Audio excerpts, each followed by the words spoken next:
हाय, मेरा नाम है डॉक्टर कामरान अली और मैं एक थोरेसिक सर्जन हूँ max hospital Saket new Delhi में। आज हम जिस बीमारी के बारे में बात करेंगे उसका नाम है पेक्टस एक्सकेवेटम। सुनने में बहुत ही कॉम्प्लिकेटेड सा नाम लग रहा है, बट एक बीमारी काफ़ी कॉमन बीमारी है जो आपने शायद जाने अनजाने में देखी होगी। इस बीमारी में हमारे चेस्ट की बनावट चेंज हो जाती है। इस बीमारी में हम ये देखते हैं कि जो हमारे चेस्ट की मेन बोन है स्टर्नम और उससे जुड़ी हुई रिब्स वो अंदर की तरफ धंस जाती है, यानी मरीज के चेस्ट पे एक ऐसा गड्ढा जैसा बन जाता है फ्रंट में, जिसको पेक्टस एक्सकेवेटम बोलते हैं। ये बीमारी यूजुअली कॉन्जेनाइटल होती है, यानी पैदाइश की वजह से होती है, जिसमें हमारी बोन्स का अलाइनमेंट अंदर की तरफ होने लगता है और रिब्स और स्टर्नम अंदर की तरफ केव कर जाती है। क्या ये बीमारी सिर्फ कॉस्मेटिक है या इस बीमारी से कुछ फिजियोलॉजिकल चेंजेस भी होते हैं? मेजॉरिटी ऑफ कंडीशंस में ये बीमारी कॉस्मेटिक होती है, यानी देखने में ख़राब लगती है, क्योंकि ऑब्वियसली जब मरीज़ अपनी शर्ट उतारता है फॉर वट एवर रीज़न तो उनको दिखता है कि उनका चेस्ट अंदर की तरफ संकन है, धसा हुआ है, तो ऑब्वियसली उनको अच्छा नहीं लगता है। बट इसकी वजह से कई बार कुछ फिजियोलॉजिकल चेंजेस भी हो सकते हैं, यानी लंग्स के अंदर और हार्ट के अंदर। लंग्स में रिस्ट्रिक्टिव लंग डिजीज़ हो सकता है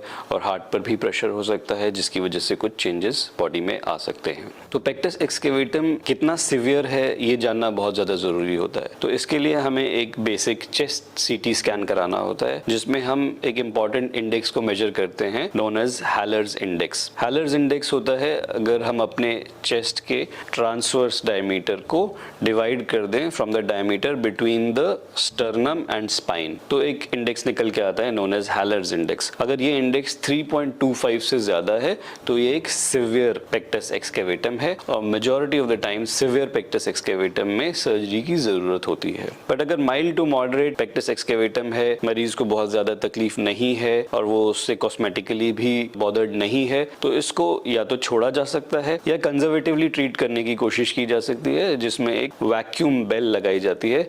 ये वैक्यूम बेल चेस्ट पे लगा के एक सक्शन मशीन के साथ जोड़ा जाता है, कुछ प्रेशर रेगुलेट किया जाता है, जिससे इस संकन चेस्ट को बाहर खींचने की कोशिश की जाती है। ये अर्ली केसेस में कई बार काफी इफेक्टिव ट्रीटमेंट होता है और मरीज को सर्जरी की जरूरत नहीं होती है। बट ऑफन टाइम्स जब सिवियर पेक्टस एक्सकेवेटम होगा तो surgery remains the only option. Surgery में जो कॉमन सर्जरी इन दिनों करी जाती है उसको बोलते हैं नस बार रिपेयर। इस सर्जरी में हम स्टर्नम और रिब्स के नीचे कुछ मेटल बार्स को डालते हैं। ये यूजुअली 1, 2 या 3 डिपेंडिंग ऑन क्या टेक्निक हम यूज कर रहे हैं। ये मेटल बार्स स्टर्नम और रिब्स के पीछे जाते हैं और फिर इन मेटल बार्स को हम कुछ इस तरह से अलाइन करते हैं कि ये स्टर्नम और रिब्स को ऊपर की तरफ पुश कर देते हैं और जो गड्ढा चेस्ट पे बन गया होता है वो भर जाता है और एक फ्लैट चेस्ट हम अचीव कर सकते हैं। जो बेस्ट एज होती है इस सर्जरी को करने की वो होती है between 12 to 16 years of age, जब बोन्स प्लायबल भी होती हैं और फुल मेच्योरिटी नहीं अटेन की होती है। इस सर्जरी के रिजल्ट्स काफी ज्यादा अच्छे होते हैं। ऑलमोस्ट कंप्लीट करेक्शन किया जा सकता है डिफेक्ट्स का और मरीज